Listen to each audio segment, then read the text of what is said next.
ਵਿੱਚੋਂ ਕਿਹੜਾ ਮਨੁੱਖਾਂ ਨੂੰ ਜ਼ਿਆਦਾ ਜਾਣਦਾ? कौन जानता? मनुष्य का आत्मा ही मनुष्य ਨੂੰ जानता है। इसी तरह उन्होंने लिखा, वैसे ही परमेश्वर की बातें भी कोई नहीं जानता, केवल परमेश्वर का आत्मा। हर एक चीज के वास्ते, हर एक काम के वास्ते परमेश्वर का आत्मा ही परमेश्वर ਨੂੰ ਸਭ ਤੋਂ ਜ਼ਿਆਦਾ ਜਾਣਦਾ ਹੈ। ਜਿੰਨਾ ਚਿਰ ਤੁਹਾਡੇ ਅੰਦਰ ਪਰਮੇਸ਼ਰ ਦਾ ਆਤਮਾ ਹੈ ਨਹੀਂਗਾ, ਪਰਮੇਸ਼ਰ ਦਾ ਕੰਮ ਤੁਹਾਡੀ ਜ਼ਿੰਦਗੀ 'ਚ ਨਹੀਂ ਹੁੰਦਾ।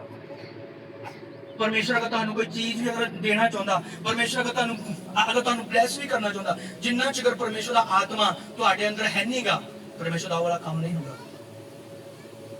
हालेलुया। रोमियो 8:10 11, यदि मसीह तुम में है तो देह पाप के कारण मरी हुई है। लिखा, यदि मसीह तुम में है तो देह पाप के कारण मरी हुई है, परंतु आत्मा धर्म के कारण जीवित है।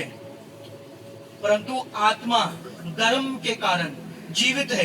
यदि उसी का आत्मा जिसने यीशु को मरे हुओं में से जिलाया तुम में बसा हुआ है, तो जिसने मसीह को मरे हुओं में से जिलाया वह तुम्हारी नश्वत देह को भी अपनी आत्मा के द्वारा जो तुम में बसा हुआ है जिलाएगा।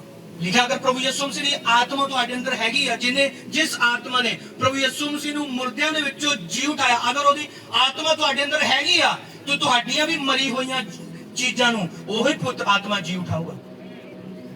हालेलुया। यदि उसी का आत्मा जिसने यीशु को मरे हुओं में से जिलाया तुम में बसा हुआ है, आवली कटी वड्डी गल है, तुम में बसा हुआ है।